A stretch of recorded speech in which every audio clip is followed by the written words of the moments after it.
আপনার mutual fund পোর্টফোলিওতে কি ১০ টা ফান্ড আছে? তাহলে একটা প্রশ্ন করি, তার মানে কি আপনি ১০ টা ফান্ডের মালিক? না একই জিনিস বারবার কিনছেন? ৩ টে ফান্ড না ৫ টা ফান্ড যথেষ্ট? না ১০ টা ফান্ড মানেই বেশি ডাইভার্সিফিকেশন? অনেকেই কিন্তু ভাবেন বেশি ফান্ড মানেই কিন্তু রিস্ক কম। এটা কিন্তু একদম ঠিক নয়। ধরুন আপনার কাছে ১০ টা ফান্ড আছে, তার মধ্যে ৬ টা থেকে ৭ টা ফান্ড একই জায়গায় ইনভেস্টমেন্ট করছে। সেক্ষেত্রে কিন্তু আপনার পোর্টফোলিওটা ঠিক ডাইভার্সিফিকেশন হলো না। ফান্ড কতগুলো দরকার? এটা কিন্তু সবারই ক্ষেত্রে ফিক্সড নয়। এটা পুরোপুরি ডিপেন্ড করে আপনার টাইম হরাইজন, আপনার রিস্ক প্রোফাইল এবং আপনার গোলের ওপর। একজন সাধারণ ইনভেস্টরের ক্ষেত্রে কম ফান্ড দিয়েও যথেষ্ট ডাইভার্সিফিকেশন করা যায়। সামান্য diversified equity fund, small, mid cap এগুলো এক্সপোজার দিয়ে যথেষ্ট ডাইভার্সিফিকেশন করা যায়।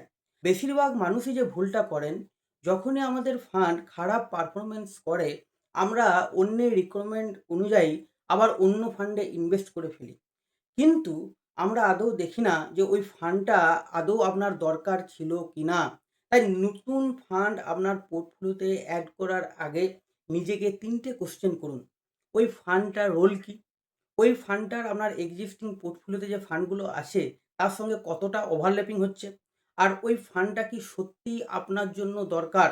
যদি প্রত্যেকটা কোয়েশ্চেনের উত্তর ইয়েস হয়, তাহলে আপনি আপনার জন্য নতুন ফান্ড বাছুন। তাই আপনার পোর্টফোলিওকে সঠিকভাবে ডাইভার্সিফিকেশন করতে আমার সঙ্গে কনট্যাক্ট করতে পারেন।